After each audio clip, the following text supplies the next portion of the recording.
Hi everyone, welcome back to the Across the Pod NFL podcast here on Radio Row, using the franchise tags table. And here today, I'm with a very special guest, a YouTube phenomenon. Back with me today is Tom Grossi. Tom, how are you? Thanks so much for having me. I appreciate you. This is awesome. We're at Radio Row.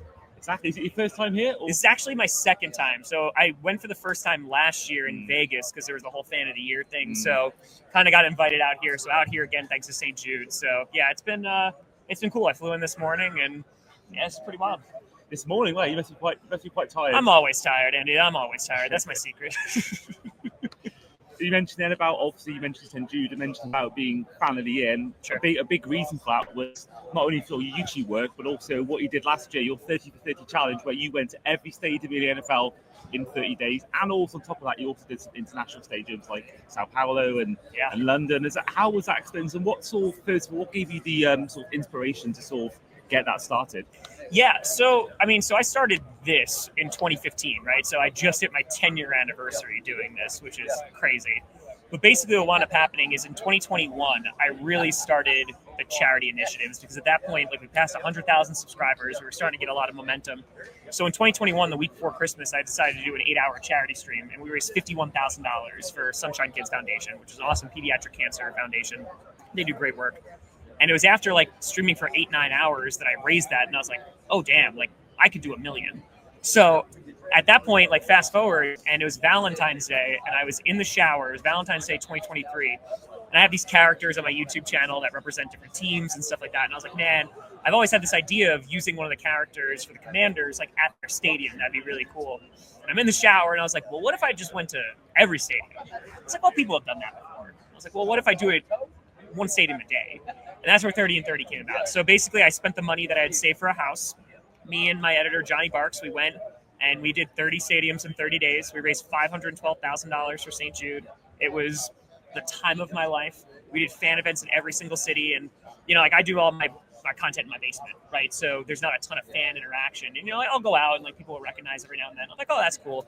But there were hundreds of people, there. And it was truly insane. So it was just so much good. And then because of that, I was like, well, the international folks, and there's a huge international presence on the channel, that I've said this before, international fans, the commitment to this game is beyond even what some diehards will have here in the States, because for a lot of folks, they have to stay up till 2:00 in the morning for a primetime game to watch their game. They're watching the Chargers lose a 22-point lead in the playoffs. It's tough times, man. And that's commitment. They're getting up for work, 5, 6 o'clock in the morning. So I went to London. We went to 2 cities in Germany, Munich and Frankfurt. We went to Madrid, Mexico City, and Sao Paulo. We did that in 10 days, and we raised $180-something thousand for St. Jude. So that got us over to $1 million in the past 3 years for charity. And yeah, it's led to some pretty crazy things. We don't do any sponsors, so it's just me self-funding it. And this community's been so great. It's allowed me to take these risks and do these kind of things, even if I'm definitely not making money on those endeavors. But they're so worthwhile, not only because of the charitable component, but man, it's a whole lot of good. And I know you had some things you had the Tennessee Titans Station tour with RBT and the Baltimore thing. When you went to Baltimore, what was your personal highlight of all the stadiums you went to, all those 30 days? What would you say would be the one moment you look back on, say, I don't know, 10 years' time and think, wow, this happened? Yeah, there's a few of those, honestly. There's some beautiful stadiums, because that's the thing, too. I hadn't been to almost any of these stadiums. I think I had gone to 4 before that. So there's 26 of those that I hadn't gotten a chance to do. So I think at the Atlanta Falcons, their sustainability that they were doing in there, that was really impressive, because it didn't seem like there was a lot of other teams that were doing that. Lambeau's Lambeau, of course. To end it in SoFi, that was my first time in California. That was my first time seeing the Pacific Ocean. So that was when it was all said and done, that was a pretty unique moment. But I'll say one of the things that really stands out was probably Charlotte. So Charlotte, North Carolina, when I went there and I was like, I don't know how many people are going to show up to this. I'm exhausted. We're 2.5 weeks into this thing. I'm running on no sleep because we're booking hotels and airplanes literally the day before. So it's just on the fly. And I was like, I don't know how many people are going to show up. And that place was insane. We packed out a rooftop bar. The energy was wild. And it was just the fans everywhere that we went. The amount of kindness of people donating money to St. Jude or just coming out for the cause. it was such a unique experience, and like it was just genuine joy for a month straight. Yeah, I mean, I'm going on to, of course, why we're here. Yeah. Radio Row, Super Bowl 59 is coming up in a few days. First of all, obviously the Packers didn't make it. They did lose in the wildcard round, but to the Eagles, so you can sort of have some solace in the fact that they did lose, but it's still to a team that has, made it to the Super Bowl. Sure. And I think personally we're going to win on Sunday. But what's your view on the season? Because you had the height last year of, Jordan Love had an amazing sort of second half of the season last year. Yeah. The Cowboys win, and this year, slight sophomore slump, but still, still there. And I think got the receiver room. Jaden Reed, I'm a really big fan of. I think he's fantastic. So, what's your take on the Packers this season and sort of the Packers moving forward into 2025? Well, I think the thing is, like before this season, Gutekunst hit a home run with his free agent signings, bringing in Xavier McKinney, who phenomenal in that backfield. Josh Jacobs had making rounds today, but yeah, had a phenomenal year as well. And I think that what this season did, they improved on their record, but they regressed in terms of their division record, right? They're 1-5. We're a blocked field goal away from being swept, So I think at the end of the day, what you identify about the Packers is where there's positions of need now. And yes, like the ending, it sucked. Like it wasn't there, but we held the Eagles to their lowest points scored this entire postseason. And like you said, they are in the Super Bowl. We'll see if they'll win it. But at the end of the day, like I think heading into this season, it goes, okay, we need another wide receiver, we need another pass rusher, we need another corner.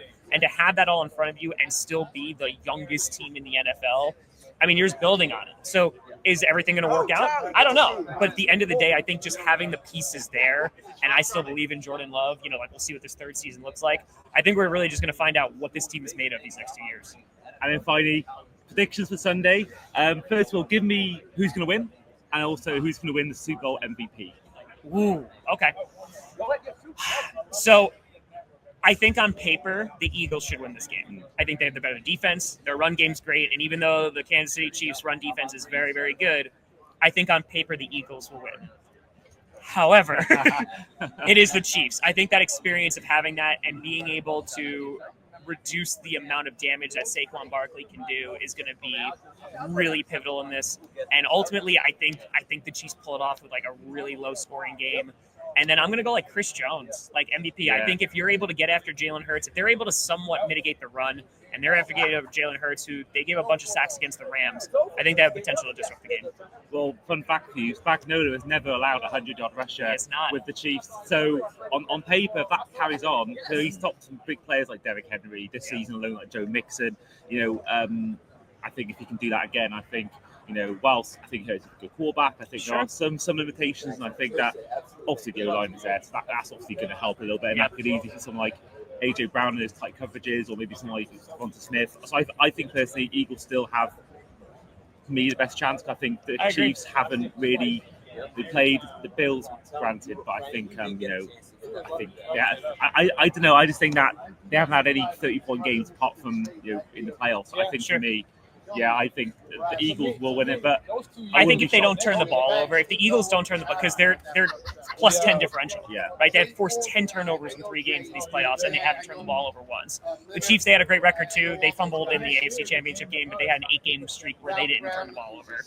So I think ultimately, like if the Eagles don't turn the ball over and Saquon can be effective, they should win.